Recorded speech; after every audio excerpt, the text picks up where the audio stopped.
John 1:9.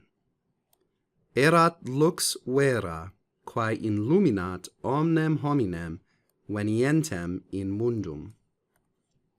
He was the true light, which, or who, shines on every man or human being coming into the world. Here John is continuing to tell us about the lumen, the true light to which John the Baptist was testifying. And erat distinguishes Christ from John the Baptist. We've been talking about both. And in previous verses, we can see that the translator following the Greek text is being careful to distinguish the two persons being discussed here. Now we're talking about Christ again, the Verbum Dei. He was the true light.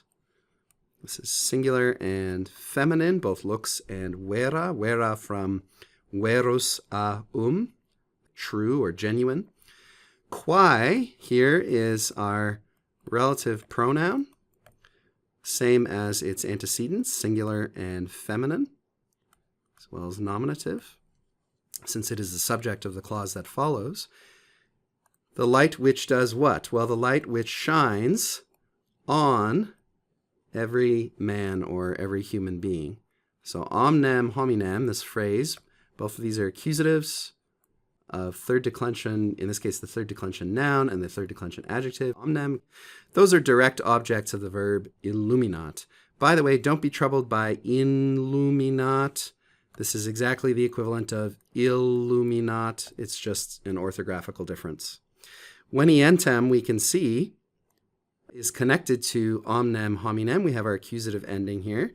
And we need to say a word here about a slight ambiguity in the Greek text. The participle equivalent of venientem in the Greek text, which is erchomenon, could refer back to the Greek word for light in that passage, or it could refer to every man. So what our Latin translator has done is basically opted for the second of those two options and said, it seems to me to apply to omnem hominem, so I'm going to connect those. So it's an interpretive choice, and we will follow that same choice and translate it the same way. A word about participles here. This is the present participle from the verb venio, venire, of the fourth conjugation. And there's a couple things to keep in mind about present participles. They're characterized by the endings ns and ntis in the nominative and genitive singular, respectively. So this is how we're going to form the paradigm. We're going to say venienes. This is nominative singular.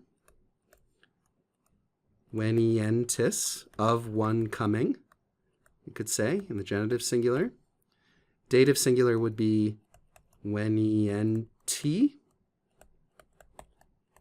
And ablative singular, either veniente or sometimes venienti, without a difference in meaning.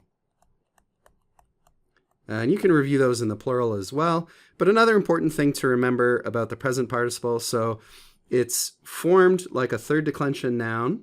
You can see that in these endings if you compare them to paradigms of the third declension. And it's also important to remember that participles depend on the main verb of the sentence for their tense or time. In other words, their time is relative, not absolute. So a present participle indicates that this action indicated by venientem is happening at the same time as the action of the main verb.